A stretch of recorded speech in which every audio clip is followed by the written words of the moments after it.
Que a paz do Senhor seja sobre a sua vida, querido professor de escola bíblica ou líder de um pequeno grupo de edificação para a igreja. Nós estamos aqui para falar mais um pouquinho dessa revista Parábola de Jesus e hoje, especificamente, a lição de número 2, a aula número 2, que fala a parábola dos trabalhadores da vinha. Nós estamos nesse trimestre focando então nas parábolas de Jesus, porque sempre há muito aprendizado com essas histórias ou algumas outras aplicações que Jesus fez para ilustrar o reino de Deus, e nós precisamos trazer isso para a nossa realidade, para os nossos dias. O texto dessa lição, que é importante você ler com a tua turma todos juntos, está em Mateus 20, do 1 ao 16. Eu vou ler aqui só o texto-chave que diz: pois o reino dos céus é como um proprietário que saiu de manhã cedo para contratar trabalhadores para a sua vinha. Enfim, o objetivo dessa aula, nós temos aqui na nossa lição, uma descrição desses objetivos que pode ser então aplicado, é mostrar que só o fato de termos sido chamados para a vinha do Senhor deve gerar em nós um senso de gratidão suficiente para vivermos contentes em Deus. Então, o objetivo final dessa lição é mostrar que todo verdadeiro cristão precisa ser contente só pelo fato de ter sido chamado pelo Senhor para trabalhar na sua vida, para se envolver na sua vida. Ou seja, quem foi alcançado, resgatado pelo Senhor, sempre vai ter motivo para caminhar contente. Mais ou menos esse é um dos nossos objetivos dessa lição. É claro que você, professor, pode trazer muitas outras aplicações e trazer também alguns outros objetivos que venham agregar na fé dos seus liderados, ok? Quando nós falamos desse texto e desta parábola, algumas coisas são importantes nós observarmos. Primeiro, o Senhor ele conta as suas parábolas com o objetivo de ilustrar o reino dos céus, ou seja, mostrar que a lógica do reino dos céus é diferente da lógica do reino dos homens. E o Senhor, então, usa também de histórias e conta muitas histórias para mostrar essa realidade. No caso, essa história fala, então, desse proprietário que ele mesmo vai para a praça para contratar trabalhadores e contrata em horários diferentes, onde o período que eles estarão trabalhando para esse proprietário é também diferente, mas que, no fim, todos recebem ali o mesmo pagamento, que é uma manifestação de graça e generosidade desse proprietário, e isso precisa ser bem explorado. Mas vamos lá, vamos passo a passo. No ponto 1, que fala do reino dos céus, e 1.1, esse chamado para o trabalho, acho que é importante você, professor, enfatizar que reino dos céus envolve também trabalho. Algumas pessoas pensam que reino de Deus é curtição, ou é apenas meditação, ou é apenas adoração, mas envolve também muito trabalho. Eu acho que essa é uma lição importante que nós precisamos tomar dessa parábola. Também é importante, professor, você enfatizar que quando esse proprietário sai para uma praça, para contratar trabalhadores, você precisa mostrar que essa era uma situação comum daqueles dias. O Senhor Jesus, ao contar as parábolas, ele vai sempre usar figuras do cotidiano, coisas que as pessoas estavam familiarizadas para entenderem também aquilo que ele queria ensinar. E era comum geralmente, o capataz, o gerente ou um dos principais funcionários ir para a praça para contratar os trabalhadores. No caso aqui, foi o próprio proprietário, ou seja, já é aí uma dica do que o Senhor fez por nós, o Deus mesmo veio, se encarnou para nos resgatar. É importante também você, ao contar essa parábola, deixar bem claro duas coisas. Primeiro, essa mudança na linguagem de horários que nós temos aqui. Porque o texto vai dizer que então o proprietário vem na primeira hora, ou seja, às 6 horas da manhã, depois na terceira hora e assim por diante. Traduza isso falando o que para os judeus chamavam de primeira hora, qual é o horário então que nós entendemos hoje, e ali tem um quadro na lição dos professores justamente para esclarecer, para que os alunos entendam bem quantas horas cada um trabalhou. Depois, é importante também você enfatizar na questão do acerto, e 1.2 vai falar justamente disso. A maneira com que é realizado esse acerto, Jesus, ao contar essa história, queria de fato trazer ali um aprendizado. um fator pedagógico, porque não tem lógica a gente contratar alguns primeiro e eles seriam os últimos a receberem. Se contratou primeiro, eles vão receber primeiro. Então, Jesus queria ensinar, até mesmo se fosse a lógica, quem trabalhou primeiro recebesse primeiro, muitos problemas teriam sido evitados, porque aquele que foi combinado 1 denário, que trabalharia o dia inteiro, ele receberia e ir para casa. O outro chegou, trabalhou 3 horas a menos, mas também receberia 1 denário e saía feliz para casa e assim por diante. Mas como o acerto foi de trás para frente, dos últimos para os primeiros, houve também essa confusão e Jesus queria ensinar umas verdades para os nossos corações, tá? Também é importante, professor, você usar esse quadro que cita 2 versículos do Antigo Testamento, Levítico 19 e Deuteronômio 24. Esses 2 textos vão falar de mandamento do Senhor, orientando para que os proprietários ou aqueles que contratavam os funcionários pagassem no dia, né? Ou seja, ele trabalhou naquele dia, pague no dia, porque ele depende daquilo para comer. E claro, aqui você destaca o cuidado do Senhor para com os necessitados, o cuidado do Senhor para com os trabalhadores, como Deus sempre teve esse zelo de generosidade, justiça por aqueles que trabalhavam. Isso é bastante importante. E 1.3 vai falar que os últimos serão os primeiros. E aqui, numa interpretação mais direta e objetiva dos tempos de Jesus, fala sim dos judeus que foram chamados primeiros e dos gentios que vieram depois. Mas também pode ser aplicado na nossa vida. Muitas pessoas aí servem a Deus há 30, 40, 50 anos e muitas vezes não receberam aquilo que alguém que está 1 ano só servindo ao Senhor já recebeu. O reino dos céus tem uma lógica diferente do reino dos homens. O aplicando o texto, então, dessa parte 1 diz que possamos entender que o reino de Deus também pressupõe trabalho e que é um grande privilégio trabalhar na vinha do Senhor. Isso precisa ser enfatizado. No ponto 2, nós vamos ter, então, alguns alertas. E o ponto 2 diz assim: cuidado, pois a inveja e o descontentamento te cegam para as belezas da vida. Aqueles proprietários que foram contratados por primeiro e que foram os únicos que o texto vai mostrar que houve um combinado do valor, eles receberam o valor combinado, mas eles ficaram muito bravos porque eles viram os outros que trabalharam menos horas ganhar o mesmo. E eles então se levantam contra o próprio proprietário, colocando numa posição de injustiça, uma manifestação de injustiça.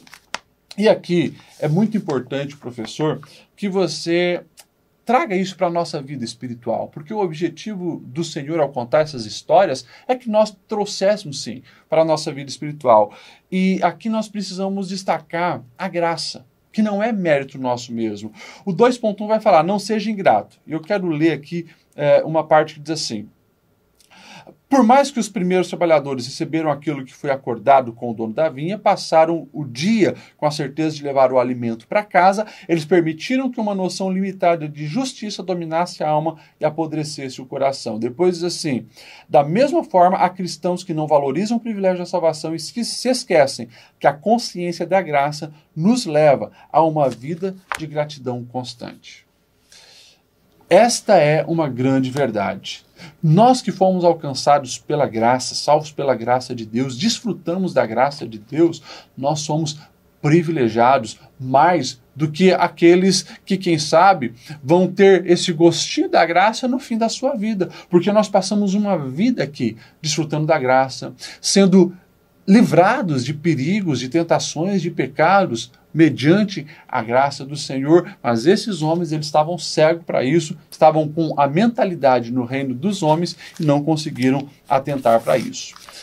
Assimile, professor, a questão da compreensão da graça com o contentamento. E aí você pode fazer algumas perguntas. Pode um cristão, de fato, verdadeiramente cristão, que foi resgatado pela graça, viver sempre reclamando? Viver sempre emburrado? Sempre murmurando? Sempre com aquele bico de quem parece que chupou limão o dia inteiro? São coisas importantes para observar. O ponto 2.2 vai dizer assim: não seja invejoso. Quando a prosperidade dos outros nos afeta, há algo errado em nosso ser. Opa! A Bíblia tem um versículo que vai nos dizer, né, chorai com os que choram e se alegrem com os que se alegram, mas a bem da verdade é que é muito mais fácil você chorar com os que choram do que se alegrar com os que se alegram. É muito mais fácil você chorar ao ver uma pessoa carente, necessitada, e você se compadecer e querer ajudar, do que você celebrar uma conquista de promoção em alguém na tua empresa, de uma casa nova que o cunhado comprou, e assim por diante. Então são coisas que a gente precisa ponderar. Por quê? Porque nós corremos o risco de desenvolver a inveja, o envidério, ou seja, ficar cego para as alegrias da nossa vida, porque nós sempre estamos nos comparando com a vida dos outros. E aqui, professor, né, eu coloquei pelo menos 2 assuntos que você pode explorar nesse ponto. Um é o Salmo 73, que vai contar sobre a vida de Asaf.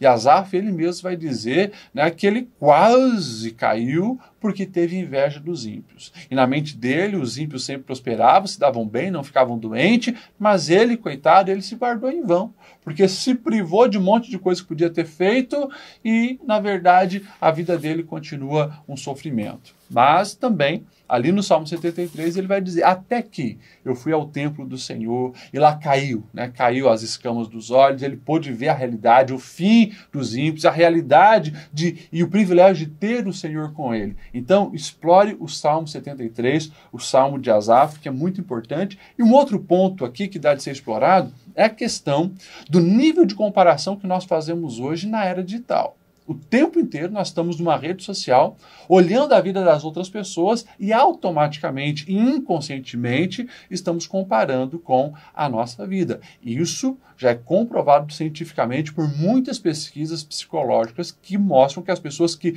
passam muito tempo nas redes sociais acabam ficando tristes, acabam ficando cabisbaixo, acabam se sentindo inferiorizados, acabam alguns até desenvolvendo depressão, porque sempre é feito essa comparação. Então, levante esse ponto aí na sua classe, a questão da comparação na era digital, o tempo inteiro que nós estamos com o celular na mão, que já quase faz parte do nosso corpo, fazendo essas comparações, os riscos que tem, os perigos que tem, de nós também acharmos que Deus favorece mais outras pessoas do que a nós. É um grande problema. O 2.3 fala então da murmuração, não seja um murmurador. E o texto diz assim, é assustador percebermos nessa parábola que quando a inveja domina a alma, o Senhor, que proveu, passa a ser visto como devedor, e os lábios dos descontentes se tornam fontes de murmuração. E essa é uma grande realidade. A murmuração, ela sempre vai ser resultado de um coração ingrato, de um coração que não reconhece o favor e a graça de Deus sobre a sua vida. Por isso, murmura, por isso reclama, por isso fala mal.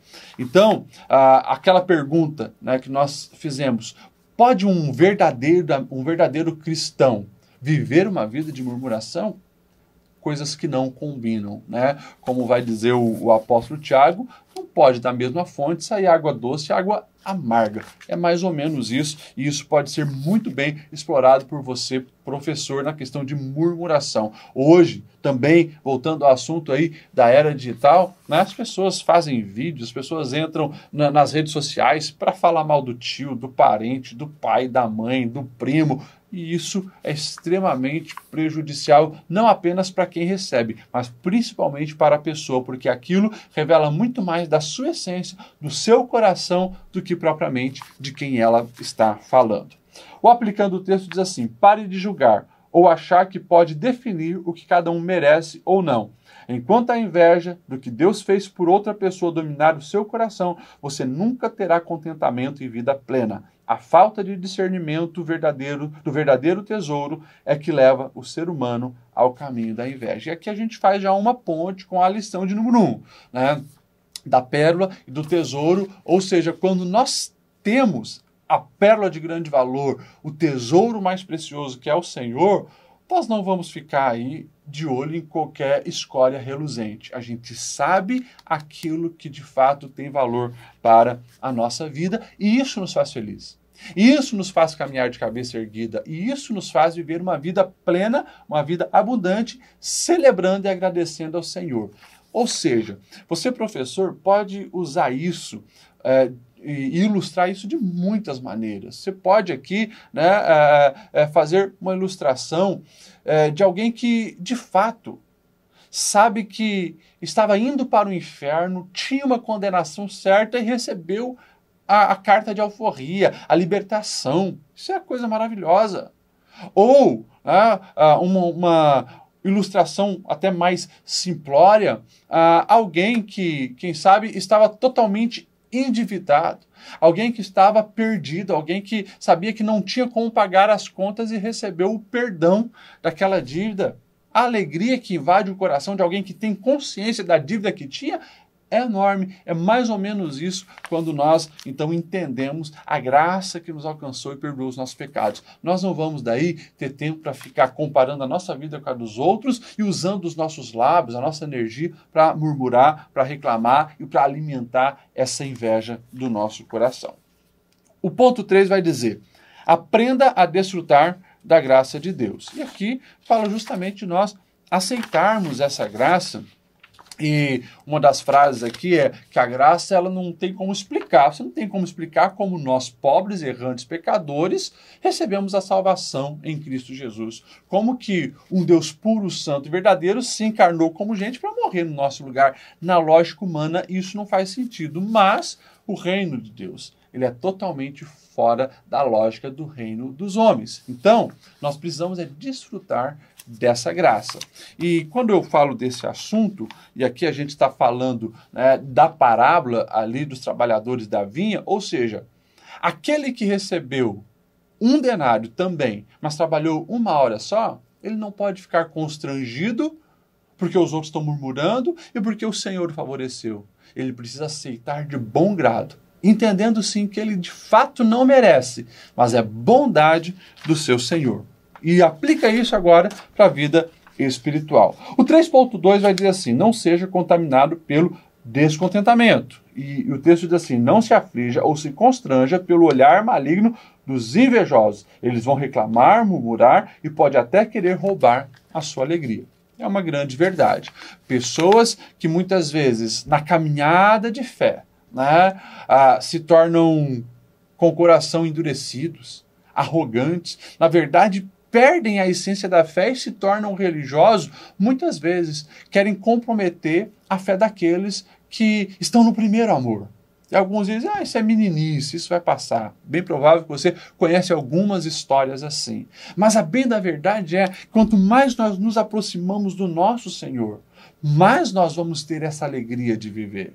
Vamos nos tornar mais maduros. Mas isso não quer dizer que nos tornamos mais frios, mais insensíveis, ou perdemos essa alegria da salvação.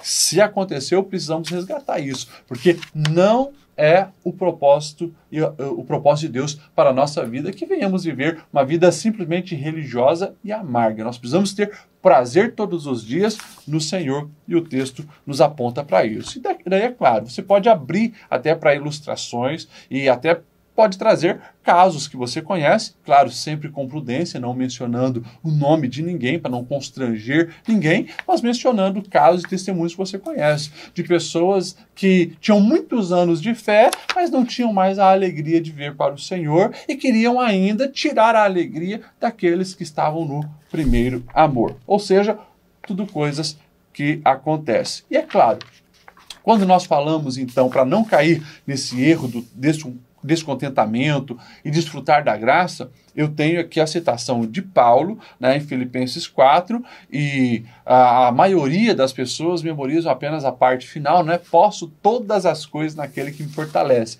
E Paulo aqui está dizendo justamente isso: eu suporto todas as coisas naquele que me fortalece. Se nós pegarmos o texto, ele vai dizer: olha, eu posso ter um banquete, mas eu posso estar passando fome. Eu, de fato, posso todas as coisas em Deus. É Ele quem me fortalece. O que é isso? É alguém que entendeu a graça. E aí, você também, professor, pode explorar essa confusão que nós temos nos nossos dias, a teologia da prosperidade, onde diz que se você é de Deus, você tem que ter o melhor carro, a melhor casa, não pode faltar dinheiro no bolso, mas nem sempre vai ser assim.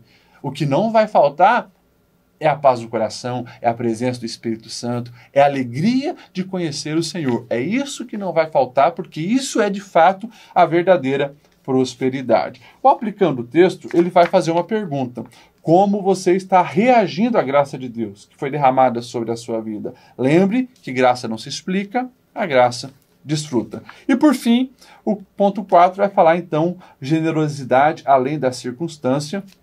E esse ponto tem o objetivo de mostrar, né, essas figuras que a parábola nos mostra. Tem um contratado que teve desde o início a garantia de levar o pão para casa, mas ele chega em casa reclamando, murmurando, porque o outro recebeu o mesmo tanto que ele.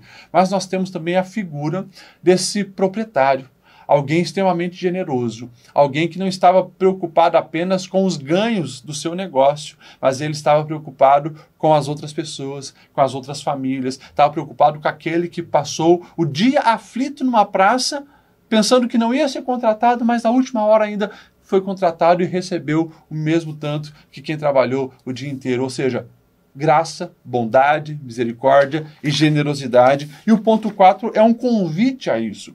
É nós entendermos, né, e o 4.1 fala das riquezas de valor eterno. Ou seja, precisamos valorizar e focar cada vez mais as coisas de valor eterno, Deus e pessoas.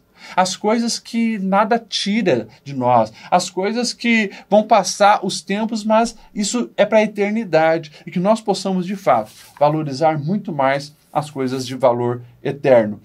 O texto diz assim: o dono da vinha do reino dos céus está mais preocupado com os proprietários, com os trabalhadores, do que com o seu negócio, com os próprios trabalhadores do que com o seu negócio. Ou seja, é uma grande verdade, né? Aquilo que eu falei. Ele está preocupado em manifestar a sua generosidade e ver o bem daquelas pessoas, e que assim seja a nossa caminhada. A aplicação, professor, que você pode fazer nesse ponto, nesse 4.1, é justamente isso. Nós precisamos ter um olhar com a lógica do reino de Deus, a lógica de investir em gente, de amar pessoas, de ver as pessoas conhecendo o Senhor, de ver as pessoas desfrutando da paz verdadeira, ver as pessoas usando os recursos financeiros para promover as coisas de valor eterno e assim por diante. E o 4.2 é esse convite para nós agirmos com generosidade.